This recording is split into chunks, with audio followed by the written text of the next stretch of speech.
Hello.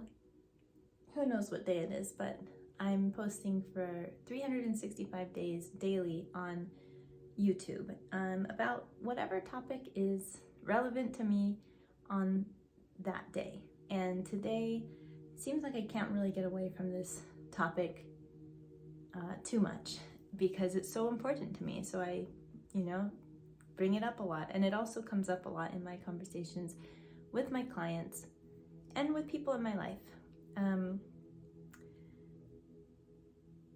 There's a Hermetic law that says there's a gender, everything has a gender. And this law is nothing to do with actual gender in regards to sex. It is talking about energetic gender. Energetically, there are female and male energies in all of us. And we usually favor or tend to express ourselves more in one than the other. But we all have female and male energies. And this Hermetic law is saying that everything is gender, meaning everything is masculine or feminine and both. So just like the moon is representative of the feminine, the sun is then representing masculine. Our bodies have female and male sides. The dominant hand is your male side.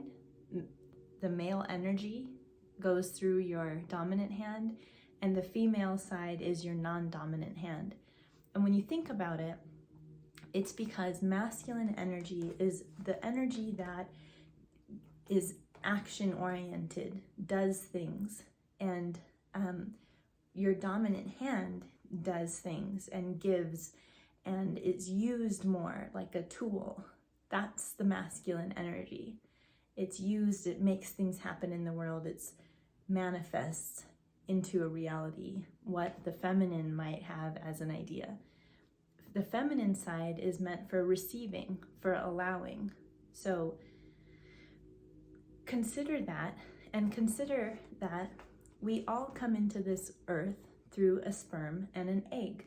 The sperm is the masculine energy. It's also related to the actual biological masculine gender in terms of sex, but we're talking about energy.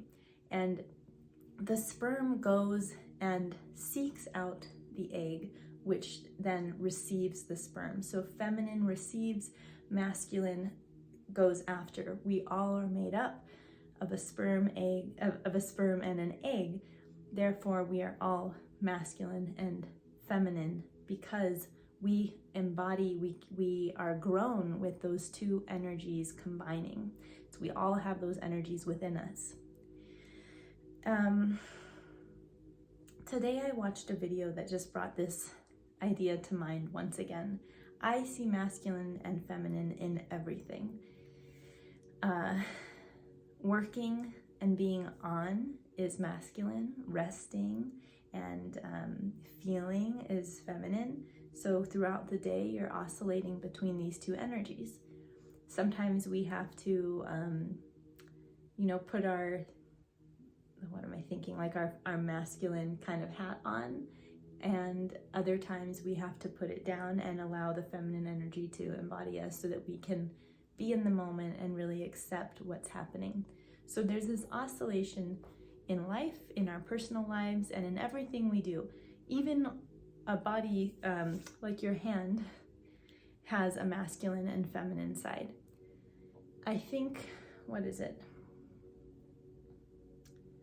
I'm pretty sure the masculine side is the top part, they say. No, is that true? Yes, and the feminine is the underneath because it's soft. It's the soft the soft side of your body. And this is the side that faces the sun, and it's more about the external and being open to, what am I trying to say? This side is more facing, outward facing. There we go. Inward facing is feminine. So feminine, masculine, everywhere we look and in everything. And that's I think I've always just really liked that concept. It's made a lot of sense to me, and it's helped me in my own healing and balancing myself, as well as understanding clients and their holdups and where they might be energetically, or what's been blocked, what's needing work, what needs to be worked on. So today I wanted to tell you this video I watched. It was like a reel video on Instagram, reel. So I shared it on my story, and where did I see it? Oh, and the Instagram page that it came from was called Good News Movement. So you can find it there, you can find it on my story, but this is, I'm making this video on September 4th, 2022. So if you watch this video anytime after, you may not see the story on my Instagram, so you'd have to go find it on Good News Movement Instagram page. Anyways, I get out of breath when I'm excited because I don't breathe. So it was a very touching video to me because it shows these three little boys walking through a restaurant, and these little boys are dressed up in like tuxedos, or just really fancy. I think they were wearing tuxedos. They must have been around like 6 years old, maybe like 7, 5, and 3, I would say. And they're all walking down, kind of weaving through these the aisles in the restaurants.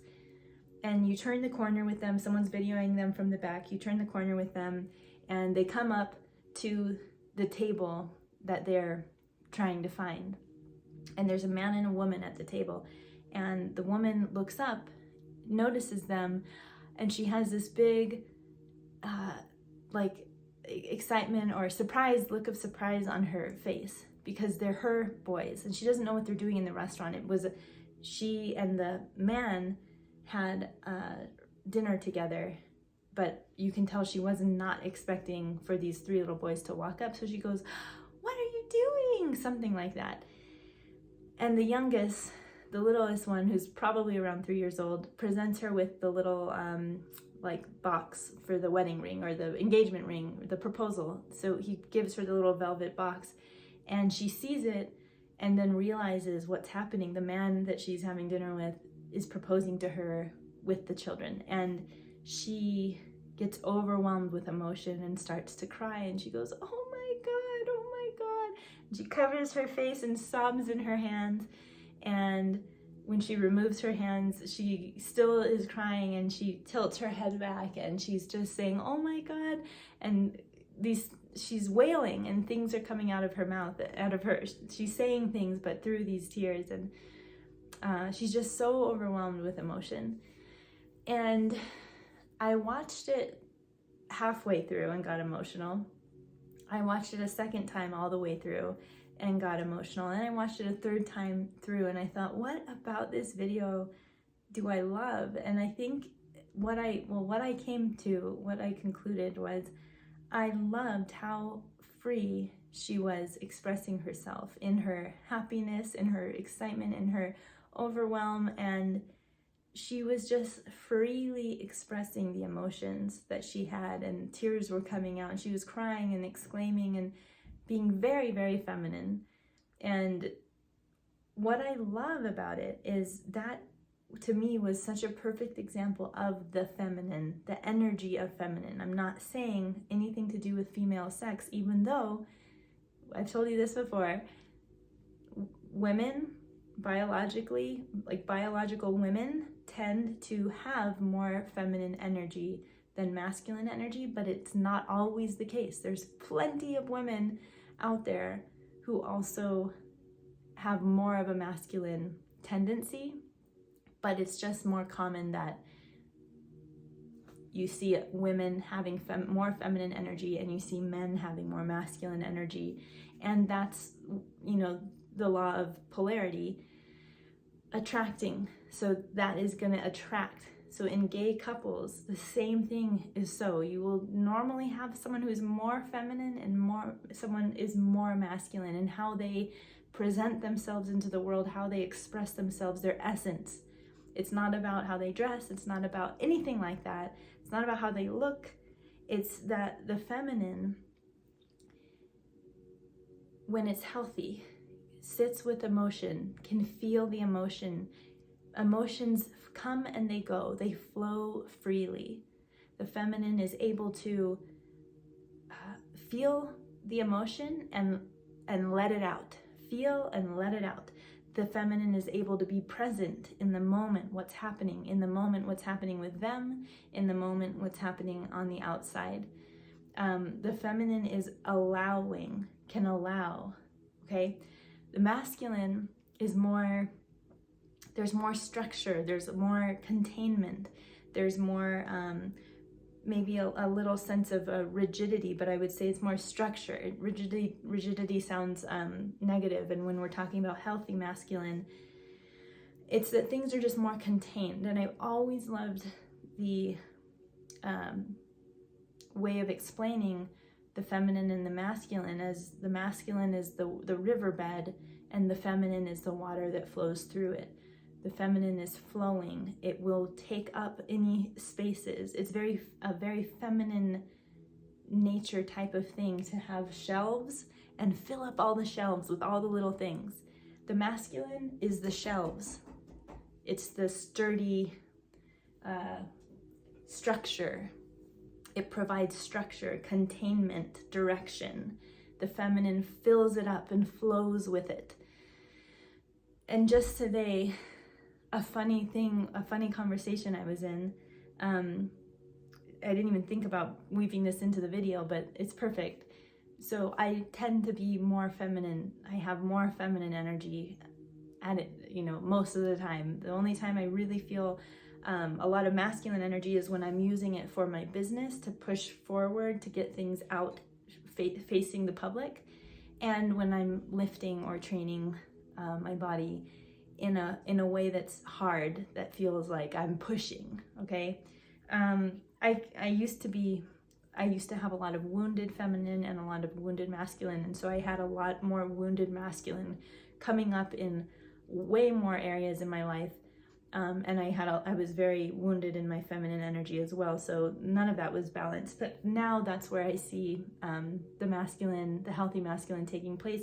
Healthy masculine also allows us to be assertive and to me, like, set boundaries. Like, if you have trouble stating what you need in a clear, concise way, that could be a wounded masculine issue. So anyways, okay, so I was in this conversation and I was telling my partner that I feel, sometimes I don't know if you feel this way, but sometimes I really get so curious about random things and I just wish I knew the answer to things that we'll really never be able to know. Like we saw this trail of this horse trailer with like a small semi-truck like front, and the trailer part was really big, so it was towing like these 4 or 5 horses with a little semi-truck front of it. I don't know what that's called, but it's like the kind that you see like driving across the highways, like truck drivers would use that thing, but they were using it to trail horses. Anyways, so it was a heavy duty thing, and I really wish I knew, like I wanted to know so bad, where are they going?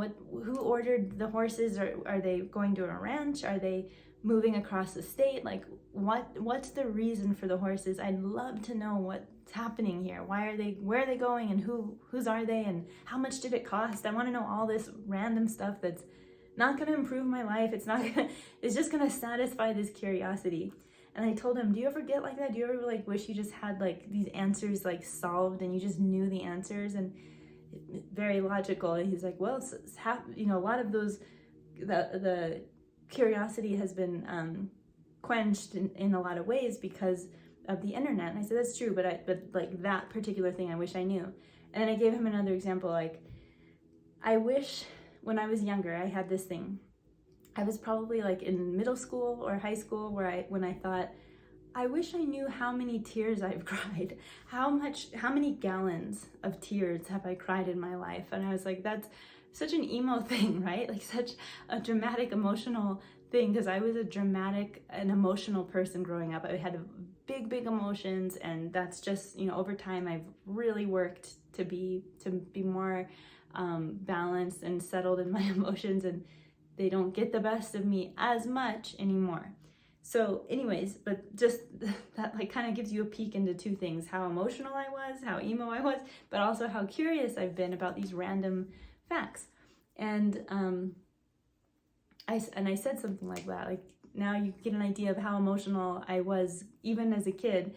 And he said, yeah, what would be really interesting is to see your bucket of tears compared to mine, like how many less tears he's cried in his lifetime versus my lifetime. I can't even imagine. I was like, oh my gosh, I wish I could see like these numbers or in like in a visual.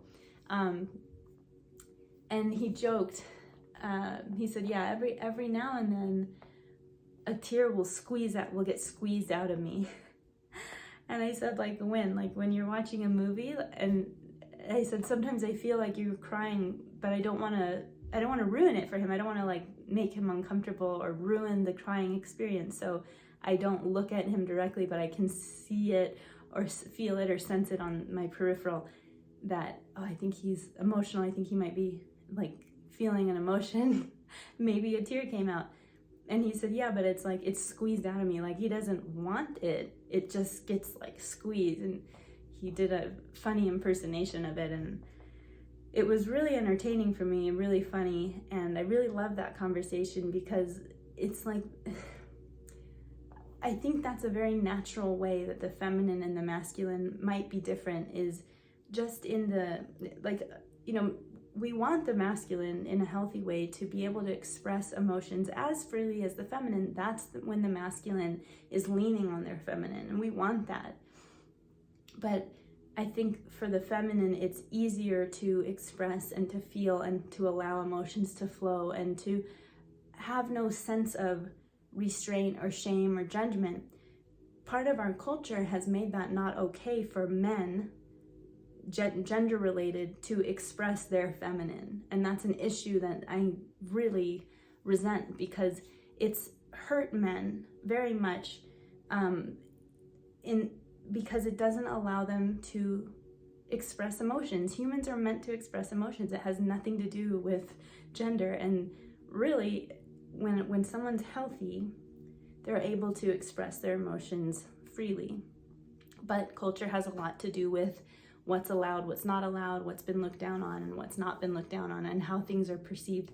But my point is, even so, the masculine might feel a sense of structure around how tears come out, or when it's appropriate, when it's safe. Maybe it's a little bit harder for the masculine energy to switch into the feminine energy, but the feminine energy is already in line with expressing emotions and letting them come through. I just thought that was super interesting, the way our conversation went. The differences that we see so often in couples of all kinds. One person might tend to express their feminine with a lot more ease than the other, and that is that's pointing to a natural tendency towards either the feminine or the masculine energetically. And I just love that video today of the woman. I thought the way she expressed herself was just beautiful, and I loved it, and it made me cry. It was just nice. It was really nice, and I was very happy to see that it was so natural. It looked, and you know what I was thinking is, there's going to be people, a lot of times it's women, who will look at something like that and think, oh, she's being so dramatic, she's faking it, that's so annoying, you know, like, okay, relax, you got proposed to. Like, I have heard women judging other women for when that other woman is expressing her feminine, and that's an issue related to the wounded masculine and the wounded feminine within the person who's judging.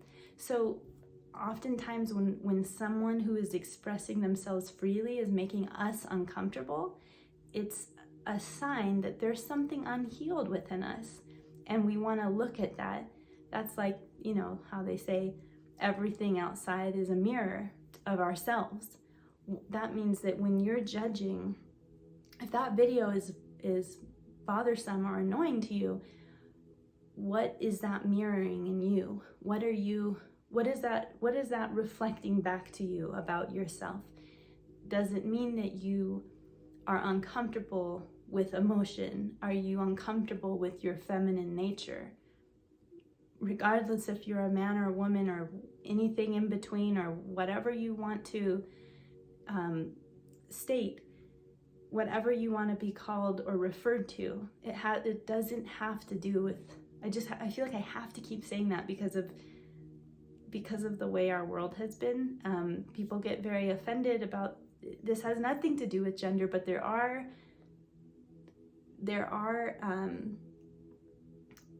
I want to say stereotypes, averages. There are I guess stereotypes is fine, is the right word. There's a tendency for women to have more feminine energy. So if those words come in, it's just because it's playing into something we see a lot of, more common to see that than not. But my point is, if you're a man or a woman or anybody, and you see that someone is expressing their emotions freely, authentically, and it bothers you, it's showing you that you're not comfortable with something about that in yourself.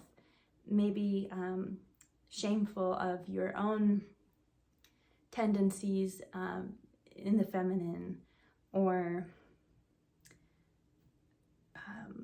upset or bothered at their freeness and your lack of freeness to express yourself in whatever way. So just keeping that in mind, I think, is always a good thing. And that's what I want to share today. I'm done. I'll see you tomorrow. Bye.